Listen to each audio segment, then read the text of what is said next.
Si on ne peut pas changer le regard du monde académique sur la programmation, que faire? Comment réagir? Je présente d'abord la devise de cette communication par Arthur Schopenhauer. Beaucoup de livres servent simplement à montrer combien il y a de faux sentiers et comment on peut sérieusement s'égarer si on les suit. Mais celui qui pense par lui-même possède la boussole qui lui fera trouver le vrai chemin. Chasser ses pensées originales pour prendre un livre à main, c'est un péché contre le Saint-Esprit. Je peux ajouter ma petite note. Suivre un tel ou un tel sur Twitter au XXIe siècle, c'est pas beaucoup mieux. Soit les deux programmes C++ que vous voyez en bas de l'écran. Les deux sont exponentiels selon tous les livres de complexité algorithmique, selon la plupart des théories, selon la plupart des modèles de complexité qu'on peut bâtir. Pourquoi on doit initialiser une zone de mémoire de taille 2 puissance n? Mais la dure réalité pratique est plus imprévisible. Le programme à gauche est exponentiel parce qu'on fait l'initialisation de la mémoire d'une manière explicite par la première boucle for, alors que le programme à droite qui utilise calloc, il est de facto linéaire pour monsieur tout le monde dans la vie de tous les jours. La valeur seuil de n pour laquelle l'allocation mémoire échoue est la même dans les deux cas, ce qui fait que ces deux programmes renvoient strictement le même résultat. Sur ma machine, pour n strictement supérieur à 30, les programmes ne s'exécutent pas du tout, l'allocation mémoire échoue. Mais pour n inférieur ou égal à 30, le programme à gauche il est bien exponentiel, celui de droite il est linéaire, comme une valeur de n de 30 est très petite pour un algorithme linéaire, le programme à gauche s'exécute en une milliseconde. Donc voici le programme avec malloc, je vais l'exécuter et je vais regarder le temps. Voilà, il a pris à peu près 3 secondes. Pour voir que c'est exponentiel, je change n. Je diminue n d'une unité. Donc, le temps de calcul il est grosso modo divisé par 2. Et si je continue à diminuer n d'une unité, le temps de calcul il est encore une fois divisé par 2. Grosso modo, vous voyez d'une manière très claire que c'est vraiment un algo qui suit une loi de complexité exponentielle. Par la suite, je passe à calloc. C'est le même programme, il va renvoyer le même résultat. Voilà, je passe d'un programme à l'autre. Vous pouvez voir que la seule différence, c'est que le programme qui utilise calloc n'utilise pas de boucle explicite pour initialiser la mémoire. Pourquoi? Parce que calloc, il est garanti d'initialiser la mémoire avec des zéros. Et je l'exécute. Et cette fois-ci, comme je l'ai déjà dit, c'est un temps d'une milliseconde. Ces deux programmes représentent qu'un exemple de surprise qui concerne le temps de calcul. C'est la plus grande surprise que j'ai trouvée moi dans mon expérience, parce que vraiment un algo exponentiel qui est de facto linéaire, c'est quelque chose quand même qu'on ne voit pas tous les jours. D'habitude, si un algo exponentiel est exponentiel, ça veut dire qu'il nécessite beaucoup de temps. Mais c'est pas la seule surprise que la réalité pratique peut nous réserver, au contraire. Ce genre de surprises apparaissent très souvent dans la vie de tous les jours. En fait, ici, c'est qu'un exemple, ça veut dire une seule goutte dans un océan. Si vous suivez les autres exposés de ma session ROADEF, vous avez d'autres exemples.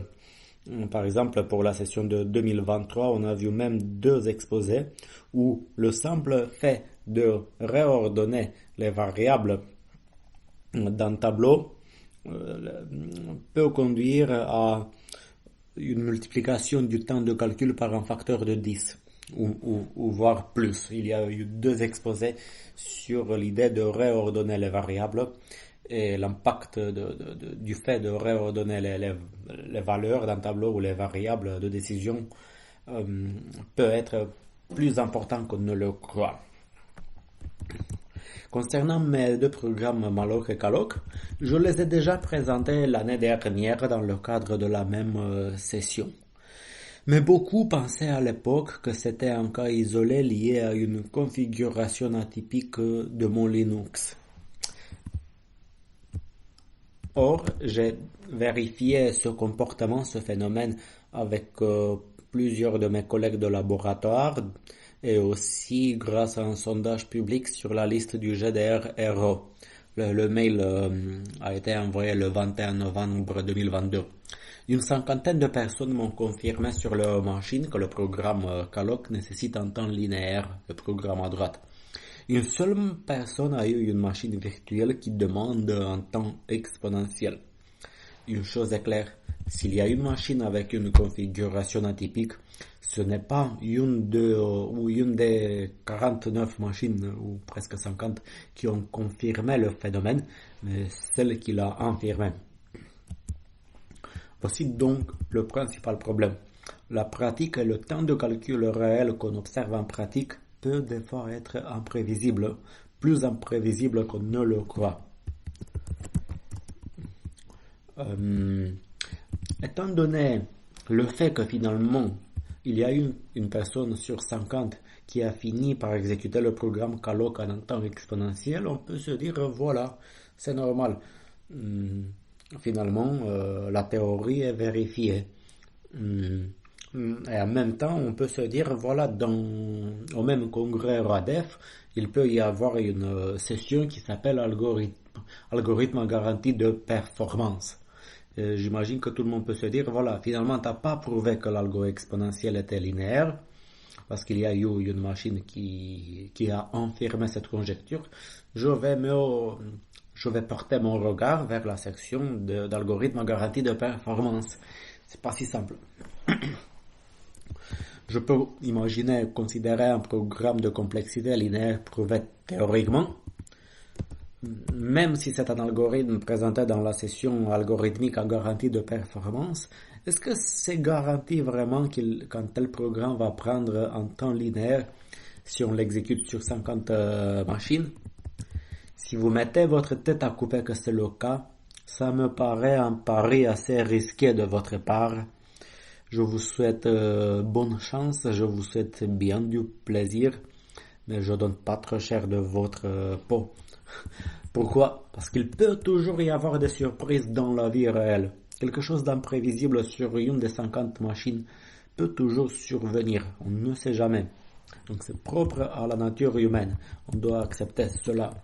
C'est propre à la nature humaine, les certitudes n'existent qu'en théorie. Donc si vous vous portez vers la session d'algorithmique à garantie de performance, ça reste des certitudes théoriques.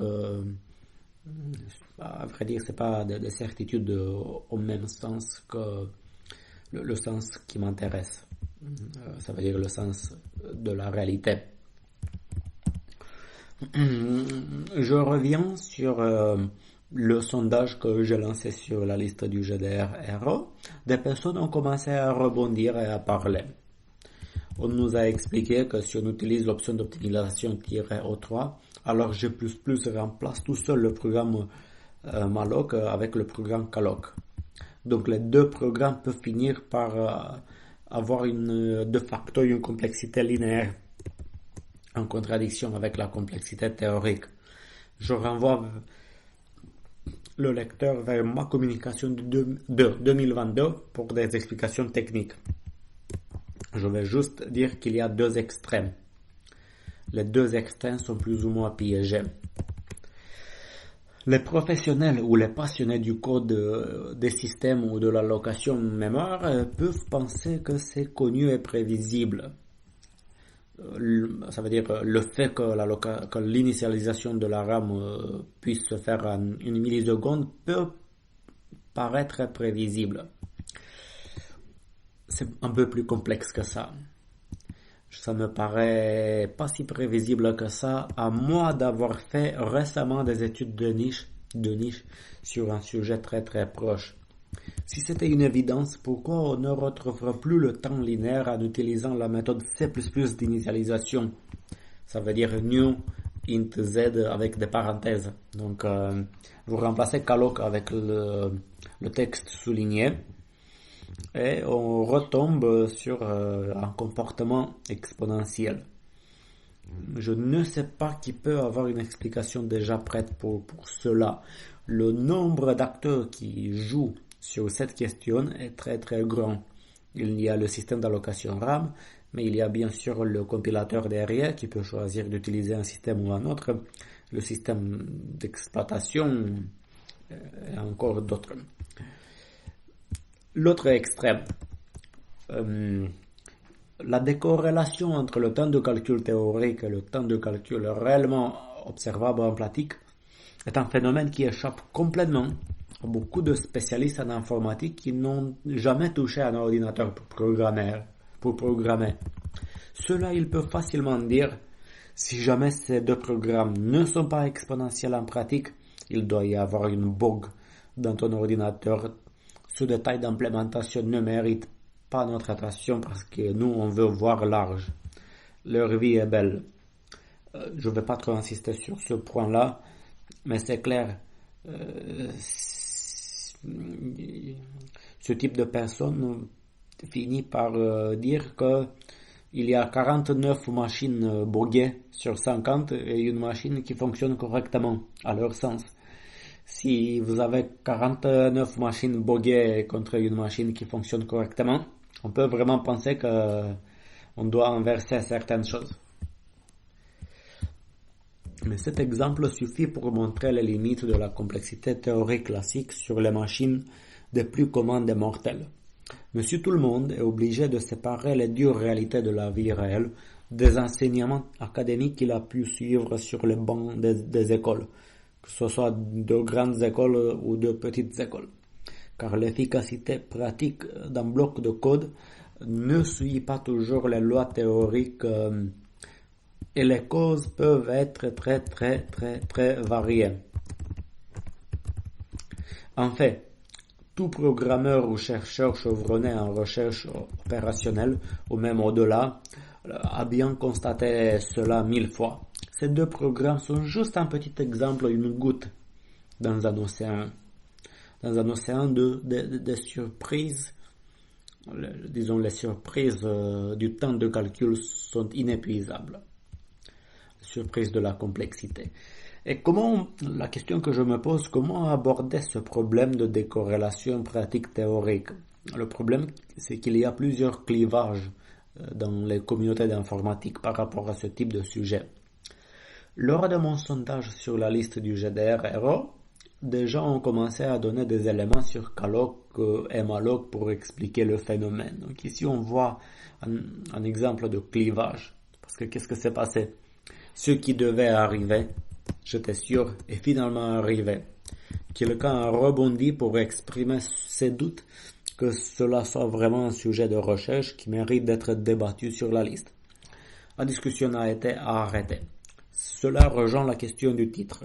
Si on ne peut pas changer le regard du monde académique sur la programmation, que faire? Pourquoi il n'y a pas... La personne qui a interrompu la discussion nous a dit de déposer nos travaux sur les revues d'un domaine bien établi. Sauf qu'il n'y a pas un domaine bien articulé qui couvre ce genre de problème. Pourquoi? Je pense que cette voie n'est pas possible. On parle de phénomènes qu'on découvre au jour le jour par l'expérience pratique. Tout se produit à l'improviste, toujours de manière ad hoc. Si la physique repose sur les épaules de Newton, c'est parce qu'on a pu bâtir des choses sur ce qu'il a fait. Tous les domaines sont structurés de la même manière. Les travaux d'un X reposent sur ceux d'un Y, ceux qui structurent le domaine. Cela ne marche pas pour les problématiques que je viens de décrire ici. Il est impossible de bâtir un domaine bien articulé autour de cette décorrélation pratique-théorie. C'est quelque chose qu'on peut que découvrir au jour le jour dans la vie réelle de tous les jours. Même si on pouvait publier un journal, même si on pouvait lancer un journal nommé la Revue des surprises du temps de calcul, cela manquerait fatalement de structure. Généralement, une structure n'a rien à voir avec une autre. Pareillement, vous n'allez jamais trouver dans la presse généraliste une revue des surprises dans la vie. Il ne peut pas y avoir de structure car une surprise de la vie n'a rien à voir avec une autre. Mais tout cela ne devrait pas être une incitation à ne pas saisir l'existence de ces surprises pour essayer de les expliquer. Je pense qu'on a vraiment besoin de rapprocher la théorie académique de la programmation du monde réel. C'est un peu le but de mon exposé. Mais il me paraît impossible de concilier ces deux mondes au-delà de quelques superficialités. Trop de chercheurs académiques pensent que la programmation n'est pas assez noble pour s'y intéresser en profondeur. Ils se disent que c'est un peu de la cuisine, ça veut dire on s'arrange. Il faut en faire, mais peu importe le langage choisi. De toute façon, quelle grande différence entre Java, C, C++, Fortran ou je ne sais quoi. C'est comme ça qu'on m'a même parlé une fois. Et quelqu'un d'autre, pour donner un autre exemple, m'a même expliqué une fois qu'on peut coder tous les algorithmes du monde en Fortran. J'ai trouvé la remarque tout à fait légitime et ma réponse a été, c'est vrai. Mais j'ai réalisé plus tard que cela portait à croire qu'on peut légitimement ignorer tout ce qu'on a inventé en informatique depuis les années 1950. Mais le manque de corrélation entre le temps de calcul théorique et le temps de calcul pratique, dont on n'a donné qu'un seul exemple ici, s'explique bien évidemment par des questions de compilation ou des systèmes d'exploitation bien plus récentes que 1950. Donc, le problème se pose aussi comme ça. Comment sensibiliser les académiques qu'on a besoin d'une notion de complexité pour les plus communs des mortels à côté de la complexité théorique? Je pense que la décorrélation entre ces deux mondes augmente décennie après décennie. J'essaie de décrire le blocage. Toutes les idées discutées publiquement qui touchent ce sujet sont souvent très arides, au mieux strictement techniques. Mais les plus graves problèmes de nos communautés ne sont pas toujours d'une nature technique, facile à décrire avec des équations, avec du code. Même dans un monde idéal, on est obligé d'avoir un cadre institutionnel qui génère un équilibre de force, ce qui implique souvent une forme de hiérarchie. Les chercheurs débutants vont toujours prendre les codes des chercheurs confirmés. La petite bourgeoisie va toujours copier la grande bourgeoisie, et ainsi de suite, classe par classe. Quel que soit le système possible et imaginable. La preuve par autorité peut fonctionner aussi bien en science que dans tout autre secteur de la vie. Il existe une fiche Wikipédia en anglais qui s'appelle Argument from Authority, argument d'autorité, qui dit il y avait un jour un biologiste américain qui s'appelle Painter, c'est écrit comme ça, qui a déclaré, sur la base des données un peu chaotiques et des observations pas trop nettes, il a déclaré que l'homme possède 24 paires de chromosomes. Pendant un quart de siècle environ, la plupart des scientifiques ont propagé ce fait basé sur l'autorité de ce bonhomme Painter. Même les figures avec des photos qui montraient 23 paires déclaraient d'une manière incorrecte que le nombre était 24 sur la base de l'autorité du consensus de l'époque qui était les 24 paires. Cette manière de construire les choses qui est inhérente à la nature humaine, quel que soit le système, fait que de toute façon, petit à petit, cela conduit à une situation où on se soumet de facto à une majorité très influencée par quelques sommités académiques.